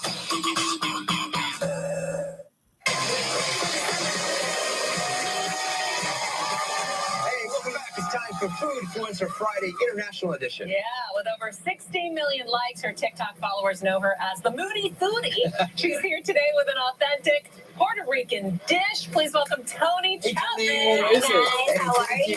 All right, so what are we making today? Awesome. So today we're going to be making a Puerto Rican classic pinchos. Okay. They're a kebab. You can make them with pork, chicken, shrimp, but we're going to be making them with pork. Okay. So we're going to start with our marinade, which is some white vinegar. Okay, just And pour then- it in here, yeah? Yep, you're going to pour it in there, and then we're going to add some sofrito, which is the base to all of our Puerto Rican cooking. It's so Sofrito? flavorful. Tried that. It's Yes. nice. It has a whole bunch of our different authentic spices, and it's just delicious. We're going to add some olive oil. Yep. And then you're going to toss in all of your seasonings. So we have some salt, some oregano, some garlic powder, some sazon for that extra flavor. Sazon? Yes. What does taste like? It's like, it's hard to explain. It's a combination of like achote seeds with like paprika and some garlic powder, but it's Toss in all of your seasonings. So we have some mostly achote. oil. Yep. And then you're going to toss in all of your seasonings. So sazon means season. So it's basically a seasoning. Essentially, it's just a spice rub. It's a dry spice rub. It's a mixture of different spices. I believe it's mostly like it's like mostly achote, and it might be achote with a little bit of like paprika, maybe a little garlic powder or something like that. You know, I don't know. When I grew up, it was just called sazon. You just got a pack of sazon, and it's a pre-made spice blend. I don't know. No one asked. Of our I didn't different ask. authentic spices, No, and it's no one just told me. delicious. I didn't We're ask. gonna add some olive oil. Yep. And then you're going to toss in all of your You know, when seasonings. I would ask my older relatives, I would say, "Hey," they would say, "Get the sazon." I'd be like, "What's in sazon?" They would say, "It's sazon." You know, if I would ask them, "What is sazon?" They would all tell me, "It's sazon." That's it. So we have some salt, some oregano, some garlic powder, some sazon for that extra flavor. Sazon? Yes. What does taste like? It's like, it's hard to explain, but we're going to taste it and you're going to love it. It has so many different unique Come on, flavors. you're Mix it, right? you're a Yep, you're gonna shake it up and foodfluencer. you're going to mix it. Here we go And again. that's going to be Someone else that's on social media making food, and then when you ask them a question about food, they're like, "I don't know. I don't know anything about food. All I do is I just cook stuff on the internet. Oh, what's that spice? I don't know. It comes from like a tree or a plant. I'm not really sure.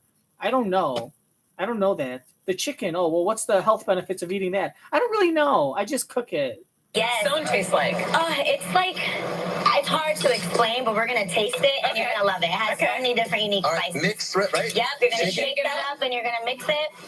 And that's going to be the base. And Wow. it's It's gonna hard give to it so much explain. No, flavor. it's not hard to Okay. explain Super if you knew easy, your and we're fucking going shit. to marinate that.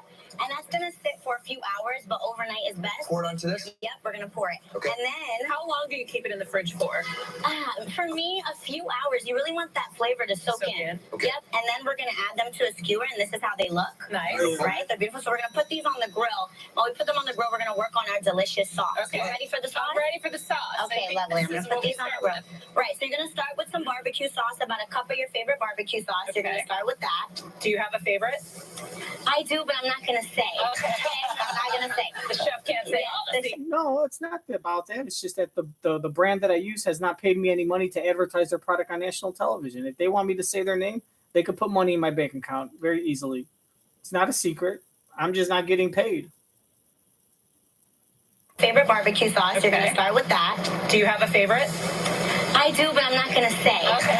I'm not going to say. The chef can't say Yes, all the the second, secrets. the second, then What we're gonna is add some this? hot sauce. 'Cause Hot it's sweet, sauce. it's spicy like me. Oh, It has I a lot of flavor. And then, It's hot sauce. Yes, How is and it so then sweet? add some more sofrito for that flavor. okay. Add some Some hot brown sauce. It's sugar. so We're sweet. gonna add some brown sugar. That is just gonna be Yeah. She so just good. said that they had that You need sugar, and then stupid we're gonna line. add It's sweet salt, and spicy like garlic me. powder, onion powder, and some more adobo. Oh. Adobo is the base to all of our Puerto Rican dishes, but you can use cumin if you can't find it. And we're gonna let that I set. thought you just said sofrito was the base to all of your Puerto Rican cooking. I thought it was sofrito. So which one is it? Is it sofrito or adobo?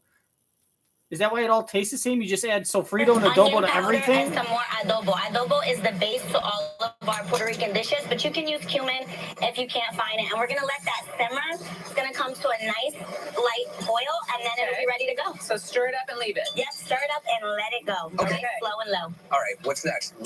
Yeah, so next we're just going to let the skewers cook. Okay. And they take about, I would say about 25 to 30 minutes on the grill. All right. Do And you want to turn them like that as well? yeah, Okay. well, how about you guys give this a try? You want to try it out? Well, we'll finish up and Yes. taste them when we come back. All right. Yeah, awesome.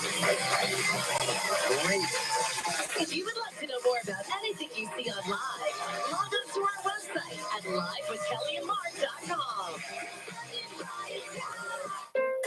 Welcome to my digest.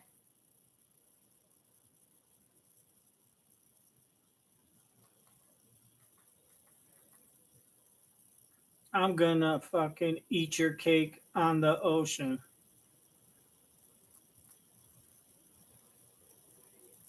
Oh, now we get to watch you guys eat food.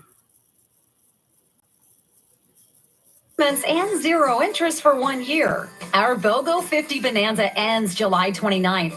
For a free appointment, call 312-815-6622. All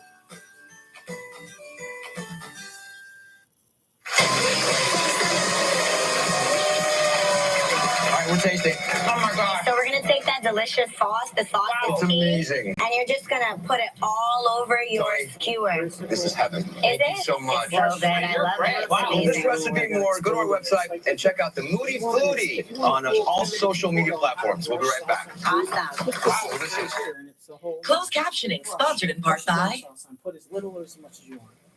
What you're doing is not just hurting you. If you can't, make up your mind to quit for yourself. Do it for those who love you. You can quit. Call 1-800-QUIT now for help getting free medication. Cats want taste. You want healthy ingredients. With Blue Tastefuls, you don't have I hate when people they sit there and insult their viewers' intelligence.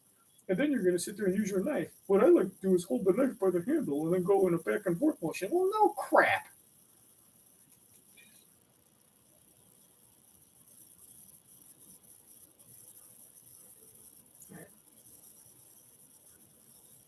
Like right there, a lot of my Twitter family would be embarrassed of that. And so that's why it's like, if you can't. I think there's a little bit of humor.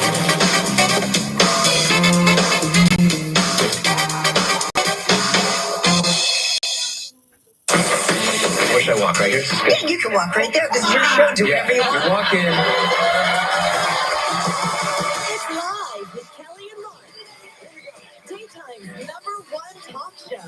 Not for long. It's not number one. Probably number one in their time slot amongst new hosts or new shows Available in dry, wet, and singles. that aren't panel shows.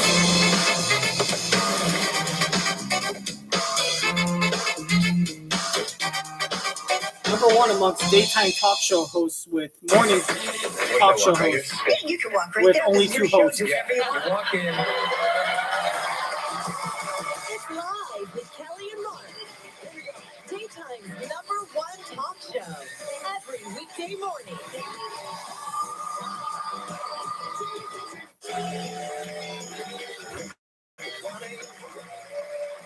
Hey, welcome back to the inbox.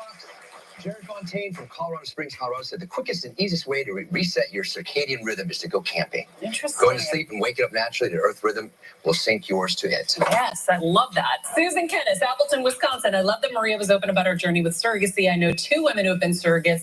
It's one of the most beautiful things a person can do for others. Very true. If I still had a uterus and wasn't old, I'd totally be a surrogate for someone. Hey, tell us about your podcast. What's coming up on the Health Squad?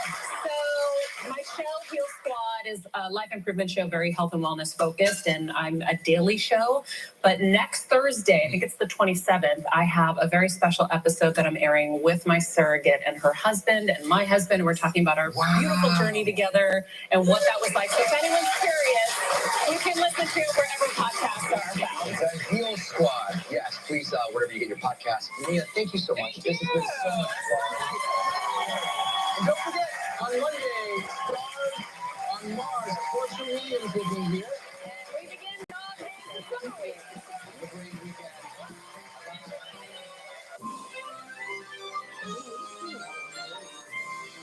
Fifth Third Bank. Yeah, of course. That video might only have like 50,000 views. Might only have like 200,000 views. But 200,000. Oh, boo. We're not doing this. We're not doing this. And he fed, you thought you could flip him. Eddie flipped himself. Said he could deliver me the guy he's working for. He's my in.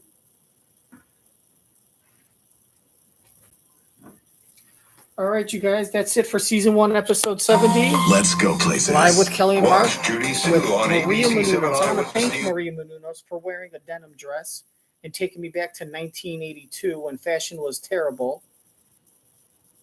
She's wearing earrings from 1992 and a denim outfit from 1982. Talking like it's 1979. All right. So, thanks for liking. Thanks for disliking. Thanks for watching. Thanks for commenting. Thanks for making my life worthwhile, because when all of you come and watch me and we are one humble village of lovers, Scholars that do gutters and siding it on the makes side. me know that I'm not alone. And loved people love people. And I just want to let you know that you will always be the Scholar apple blames the of manufacturer. my eye. And I will always love you. I can relax. You have extra time to avoid overdraft fees. Fifth Third Extra Time. You, my darling, you. Third Extra Time. Darling, I love you. This is making a Fifth Third. Darling, I love you. Oh, I'll always love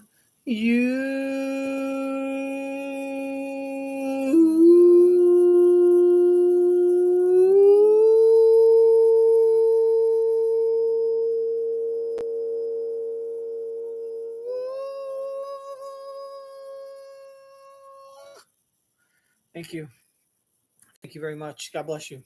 Thank you. Oh, the flowers aren't necessary. Oh, look, it's Hillary Clinton. Hi. Hi. Hey, you. Hi. Hey, hi. I'm running for alderman of my fucking asshole. Wake up with ABC7 Eyewitness. Can I be on the city council of your bush?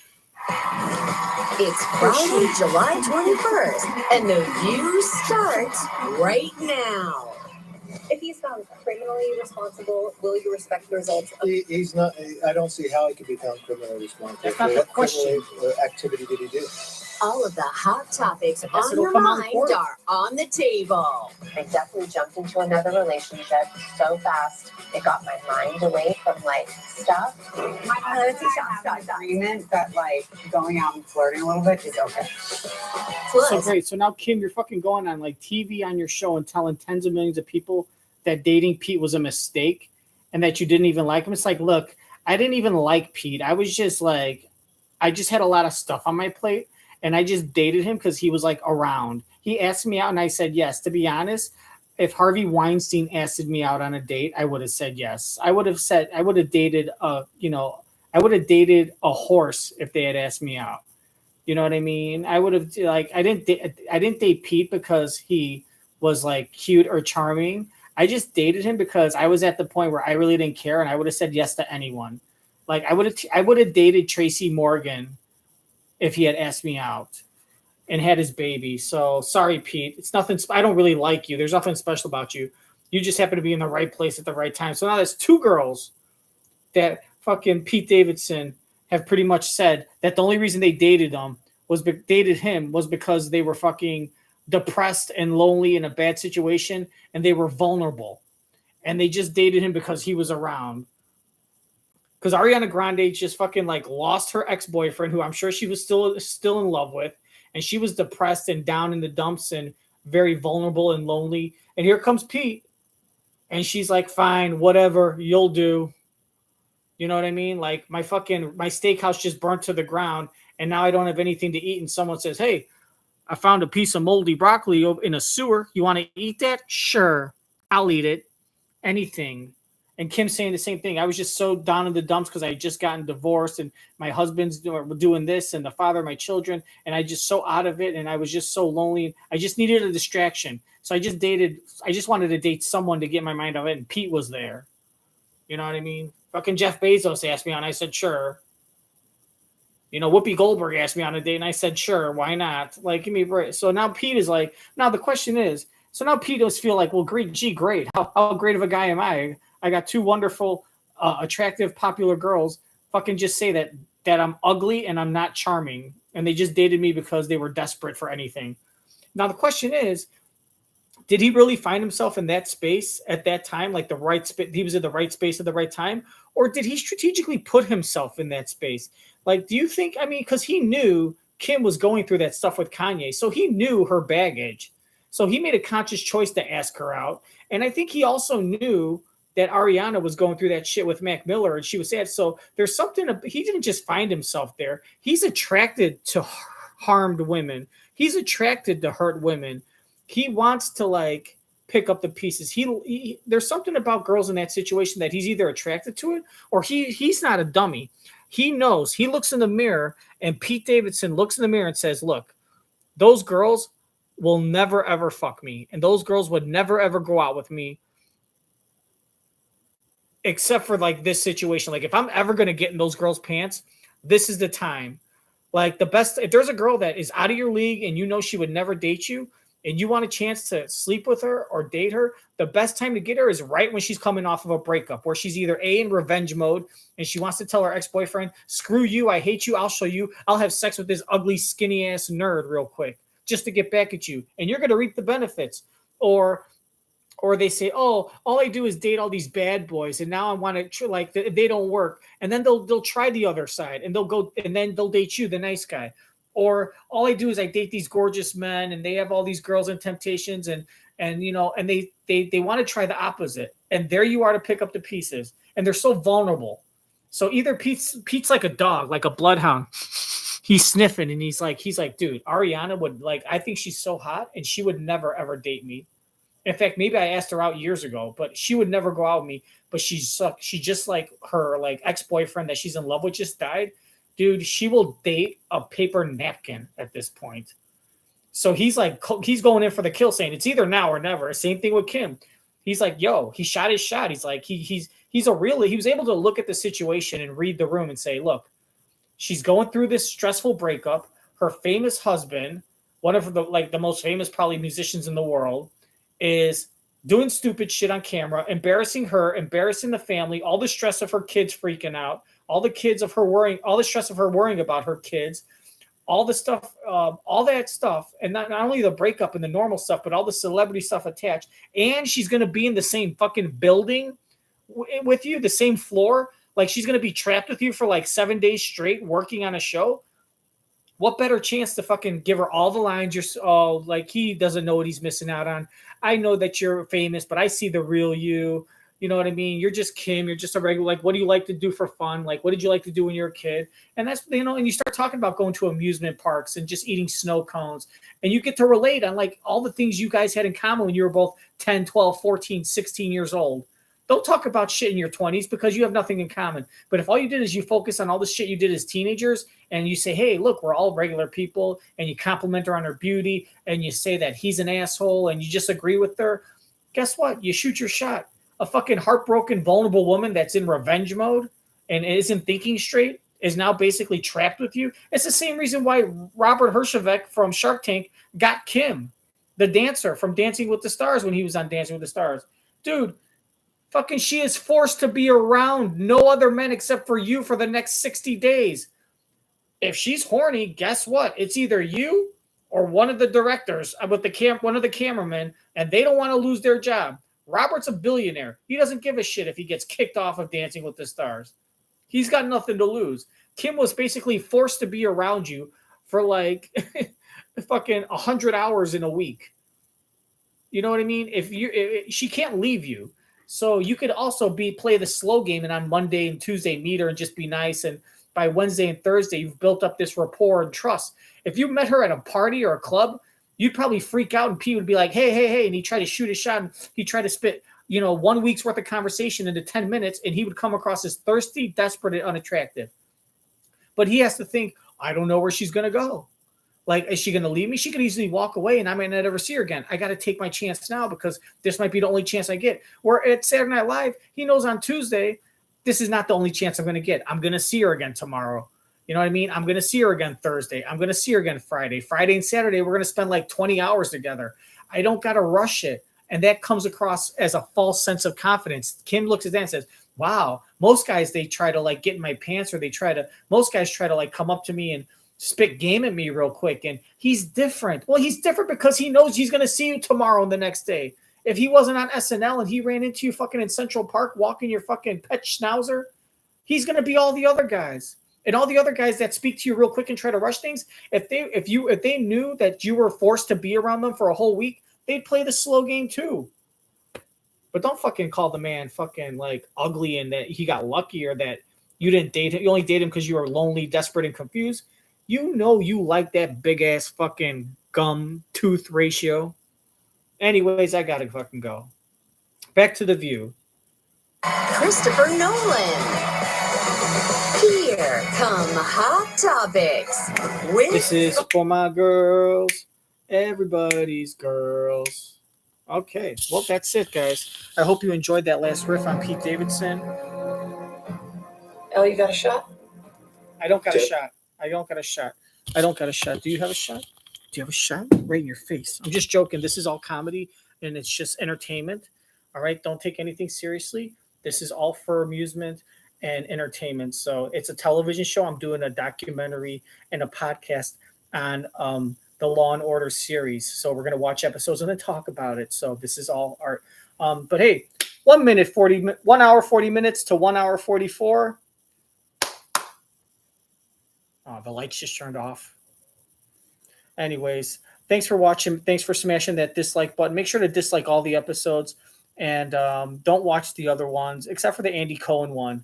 That's funny, where he talks about wanting to bathe with his 4-year-old adopted son and how he enjoys it and he thinks it's normal. Although some people might think it's normal if they were living in the United Kingdom in the 17th century. But anyways, I'm your host, Phil N. DeBlanc. And here's cheers. Look, I have an invisible. I'm doing Mark Consuelos improv. Here's my wine.